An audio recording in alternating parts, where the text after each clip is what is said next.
on the people that broke in for all good reasons. But what message do you think the other people were trying to send that maybe is not being heard because of this? I think the message that that the peaceful protesters were trying to send on Wednesday was that, look, we have some fundamental foundational rights in America, and our elections, the credibility and legitimacy of our elections is one of those. And they wanted to bring to light the actions of the states that violated their own state laws, in some cases violated their own state constitutions, thereby the U.S. constitutions, in changing election laws leading up to, in the days and weeks before the election, that cast a great shadow over our elections. And I think they just want to make sure that their voices are heard. Unlawful actions and unlawful violence like we saw on Wednesday, I don't care who you are. That's not how we solve our problems in America. And I hope that everyone involved is prosecuted to the extent of fullest extent of the law.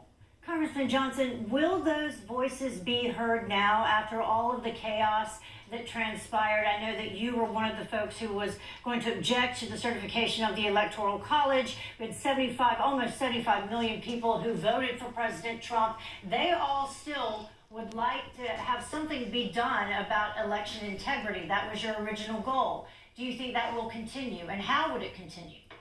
Well, I think you're still going to have calls for ensuring our election integrity. I certainly am going to call for that, because I think our elections, the right to vote, is fundamental to our republic and our democratic system.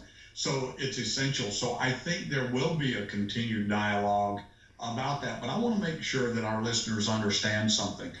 What the House and the Senate were doing on Wednesday was not trying to overthrow or overturn the results of the Electoral College.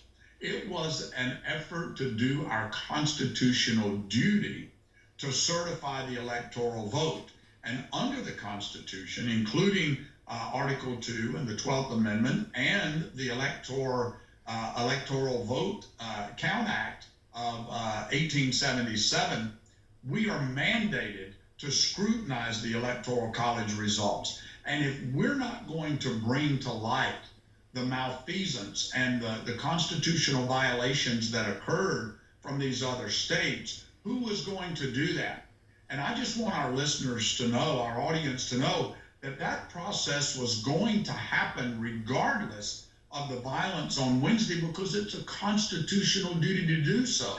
And let's not forget that Democrats have objected to every Republican president that's been elected this century, but you don't hear that on the mainstream media. Yeah, well, we'll see what happens moving forward, because I know, as you said, a lot of people are still very unhappy, but the way to do it is not with violence that we saw. Congressman Johnson, thank you so much. Thank you very much.